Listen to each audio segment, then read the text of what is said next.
અંકલેશ્વર નજીક national highway number 48 પર આવેલા નોબેલ માર્કેટમાં સ્ક્રેપના ગોડાઉનમાં આગ લાગ્યા હોવાની ઘટના બની, જેમાં સતત ત્રીજા દિવસે નોબેલ માર્કેટમાં રાસાયણિક કચરામાં આગ ફાટી નીકળતા ધુમાડાના ગોટે ગોટા પણ જોવા મળ્યા।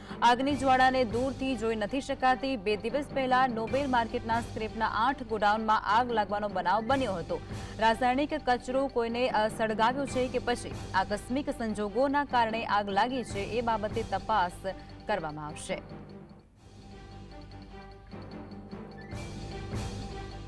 સંવાદદાતા પિન્ટુ જોડાઈ ચૂક્યા છે આ મુદ્દે ફોનલાઈન પર। પિન્ટુ, અંકલેશ્વરની અંદર ફરી એકવાર આગ લાગ્યા હોવાની ઘટના બની છે અને વારંવાર એ પરિસ્થિતિમાં આગ લાગી રહી છે, શું કારણ? જી, જણાવી દઉં છું કે અંકલેશ્વર પાસે આવેલ નેશનલ હાઈવે ઉપર નોબેલ માર્કેટમાં અવારનવાર સમયે આગના બનાવો બનતા રહે છે।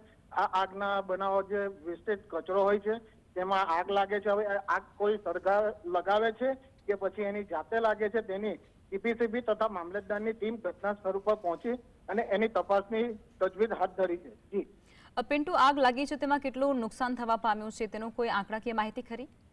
નહીં, હજુ એવી કોઈ પણ આંકડાકીય કોઈ માહિતી બહાર આવી નથી, પણ આ જે કંપનીઓમાંથી જે સ્ક્રેપ બહાર કરવામાં આવે છે તેનો કચરો હોય છે તેનો અહીં સંગ્રહ કરવામાં આવે છે અને એને સંગ્રહ કરીને એનું વેસ્ટેજ હોય છે એને રાખવામાં આવે છે, પણ આ કયા કારણોસર આગ લાગે છે હજુ હાલમાં જાણી શકાયું નથી।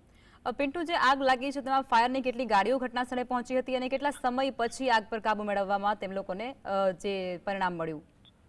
આજે જે સવારે બપોરના સમયે જે આગ લાગી હતી તેમાં લગભગ 2 થી 3 ફાયરો ગયા હતા અને ભારે જહેમત બાદ 1-1.5 કલાકની અંદર આગ ઉપર કાબુ મેળવ્યો હતો। જી પિન્ટુ, આભાર।